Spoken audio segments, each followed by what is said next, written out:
আজকে একটা ছোট করে মজার একটা গল্প বলি, শুনেন। এক লোক জেলে থাকে। তো তার বেশি দিন সাজা নাই, মানে সাজা কাটিয়ে উঠছে। তো বাবা তার কাছে চিঠি লেগে, বাবা এবার তুমি জেল থেকে আসার পরে জমিনে আলু লাগাইও, আমি অসুস্থ, আমি পারবো না। তখন ছেলে কী করলো, বুদ্ধি খাটিয়ে বাবাকে আবার একটা চিঠি লিখলো।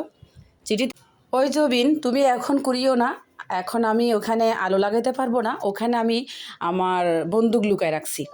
এখন চিঠিটা হচ্ছে বাবার কাছে যাওয়ার আগে জেলখানাতে একটা রুলস আছে, ওইটা যায় আগে পুলিশের হাতে।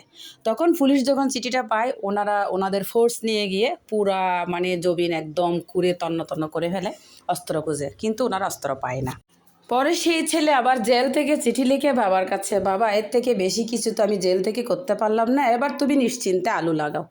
দেখছেন বুদ্ধি খাটিয়ে কীভাবে সে জমিনটাকে করে নিল, এবং বাবা অসুস্থ দেখে বাবাকে সেই আলু লাগানোর জন্য সাহায্য করে দিল। বুদ্ধি থাকলে কিন্তু মানুষ ঘর জমায় যায় না, ঠিক কথা।